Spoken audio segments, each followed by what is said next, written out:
Hello, I'm Tim Tedder. Today, we're going to consider some more bad advice. You know what bad advice sounds like, right?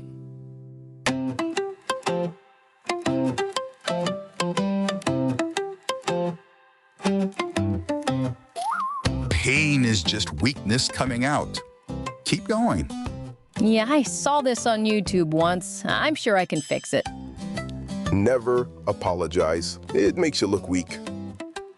The best way to solve a problem is to ignore it until it goes away or fixes itself. You know what they don't know won't hurt them. Oh, ignore the instructions. They just limit your creativity. A tattoo will prove you love her. You see a bear? Run like crazy. There's plenty of bad advice to go around, even about a fair recovery. Some of it sounds convincing until you've lived through the experience yourself. In the last episode, we looked at 5 bad comments we often hear about recovery from infidelity. Today, we're back with 5 more. Welcome to The Recovery Room, a podcast presented by affairhealing.com. In this healing place, in this healing place. Each of these pieces of advice we'll consider today is rooted in a half-truth, something that sounds helpful but can quietly sabotage real healing. Let's start with one of the most common assumptions of all. Bad advice number 1. You can be sure of this. Once a cheater, always a cheater.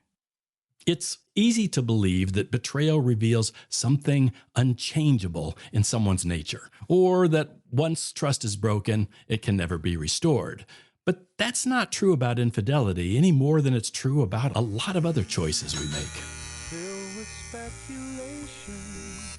You want me to take a little more off the sides? Yeah, I think so. My hair always puffs out more there. You see that story online? Another politician caught cheating. Yeah, what's new? Yeah, once a cheater, always a cheater. People never change. You sure about that? Last time you were here, you swore you'd never let me near your hairline again. Yeah, well, you did better this time. See? People change.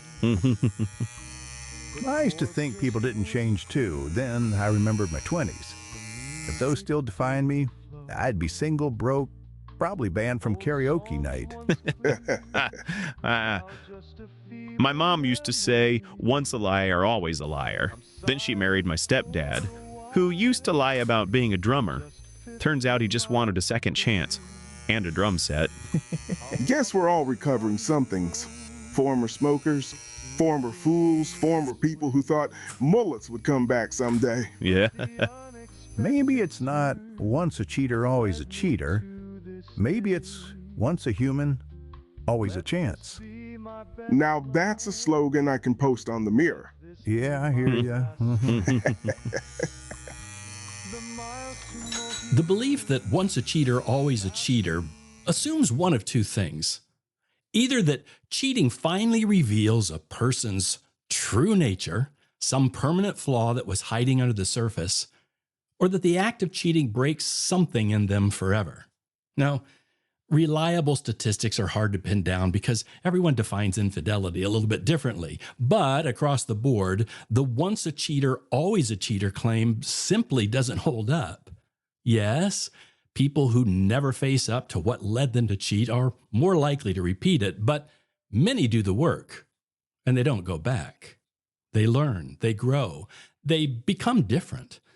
For them, the motto becomes, once a cheater, but never again. So here's the good advice.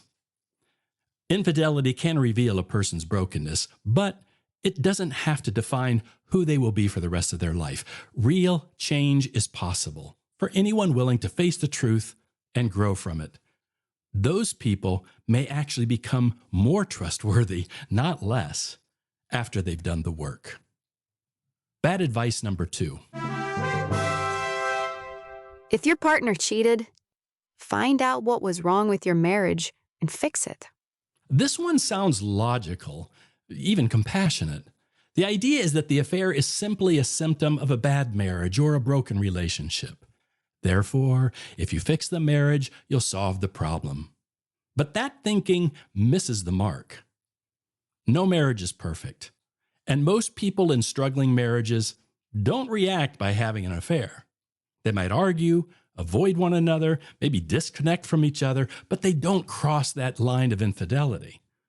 Even in bad marriages, the motive for the affair is usually rooted in the unfaithful partner's vulnerabilities, things like insecurity, shame, avoidance, or resistance to emotional connection. The cracks in the marriage might make the leap easier, but they don't cause it. In fact, affairs sometimes happen in marriages that are actually pretty good. Relationships where the partners are enjoying shared positive experiences, where emotional and sexual connections seem pretty healthy.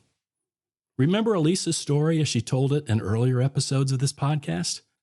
Here's what she said about her marriage. It was the most painful hour ever because I felt like I made my case. We have a great relationship. We have barely ever fought. We don't argue. We are in sync about raising our kids, about what to do with our money, how to invest it. We have some really good time together. We take vacations together that we both love. We have a good sex life. Why are you not as committed to this as I am after 18 years without having any conversation with me or sounding any alarm that something was wrong? That's why focusing on what went wrong between us can leave the real issues untouched. So here's the good advice. Yeah, work on the marriage, sure, but only after the unfaithful partner has taken full ownership of their choices. Healing starts not by fixing the marriage, but by fixing what's broken in the person who violated trust. Bad advice number 3. The first thing you've got to do is get into marriage counseling. Hey, watch out! Oh no. Somebody call 911. We need a doctor. I'm a doctor. I'm a doctor. Now please step back. Let me have a look. Oh, my. You certainly are out of shape. How long has it been since you've exercised, He just got hit by a truck. Right. Well, that's why we need to get him on a fitness plan right away. A little cardio, some stretching, maybe cut back on those carbs. Shouldn't you stop the bleeding first? And his leg, it's obviously broken. Oh, there'll be time for that later. Let's build some core strength. Somebody, go get a yoga mat. Are you nuts? He doesn't need yoga, he needs an ambulance. There. You're going to be fine. This is what I'm trained for. We've got to get back to the basics. That's what rushing into marriage counseling after an affair can sometimes be like. Jumping straight into relationship workouts while someone's still bleeding from the trauma. Couples often rush into therapy hoping it will fix everything. But if one partner isn't committed, if the affair is still active, or if the counselor tries to focus too soon on relationship fixes, those sessions can do more harm than good. Marriage counseling is incredibly valuable in its proper place. Getting help to explore better communication, conflict resolution, understanding each other's needs, or improving sexual connection, those are all worthwhile. But these should be examined after trauma has been addressed and secrets have been exposed, and both partners are committed to the change required for healing. Otherwise, you're trying to rebuild a house on a damaged foundation. Bad advice number 4. If your partner truly forgives your affair, they should trust you again. After an affair, the unfaithful partner often says, "She forgave me, so why doesn't she trust me?" Because forgiveness and trust, they're not the same thing. Let me point out some differences. Forgiveness focuses on the past offense. Trust focuses on the present and future risk. Forgiveness involves letting go of justice. Trust involves letting go of control. Forgiveness is important for personal healing. Trust isn't necessary for personal healing. Forgiveness is necessary for relationship healing, and so is trust. They both have to be there if a relationship is going to be restored. You can forgive without trusting, but you will struggle with trust if you don't first forgive. Let me give you a real-life example. A friend I've known since childhood once borrowed $100 and never paid it back. For the sake of our friendship, I eventually forgave the debt. Years later, he asked if I could help him pay a $3,000 debt, assuring me that he could pay me back in full once he received a work check in 2 weeks. I let him have the money, but when it came time to pay me back, he made excuses and said he needed more time. That was years ago. I honestly have forgiven him again because our relationship is worth more than a few $1,000s, but I don't trust him with my money. I doubt I ever will. You can forgive without trusting. I erased my friend's debt, but I won't risk giving him any more. So here's the good advice. If you've lost trust, let your actions, not your insistence, prove that you're worthy of it again. Bad advice number 5. Your affair has ruined your future, and your family's future, too.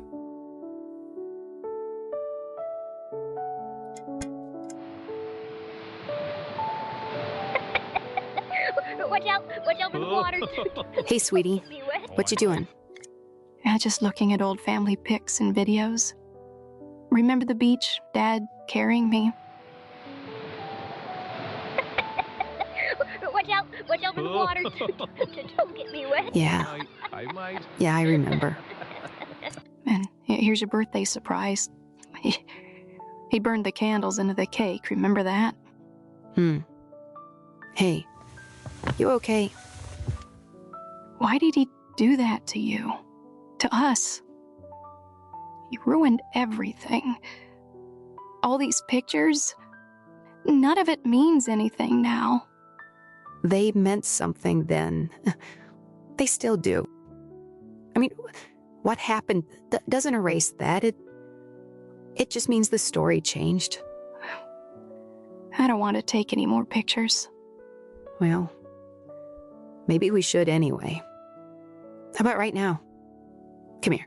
No, Come here. Mom. Mom. And see, that's a new part of the story. It's different, but it's still ours. Mom, I don't want to go to Dad's this weekend. I know. But I think you should. That story isn't done either. You don't know what it's going to be. I don't either, but I think it's too important to give up just yet.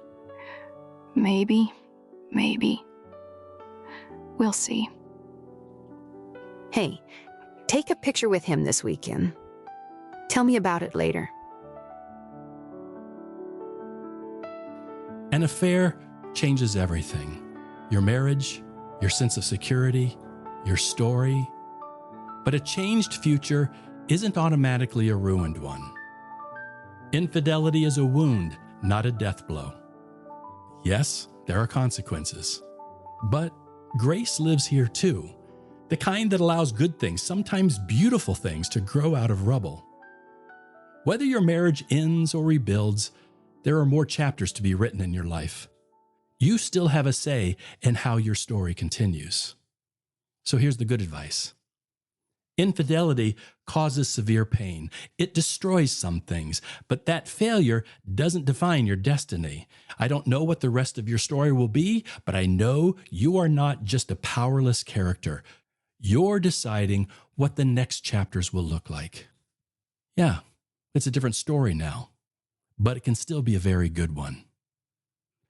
Bad advice, it's easy to find, especially when you're in pain and desperate for direction. Take time to listen to more than just quick decrees or simplified solutions. If this episode has spoken to you, you'll find more resources at affairhealing.com, including articles, downloads, online courses for couples and individuals, and sign up for the weekly resource newsletter. And if you missed part 1, go back and listen to that episode too. It's in the same podcast feed. I hope you'll take the good things you've learned from this podcast and put them into action, or share them with someone else. Thanks for listening.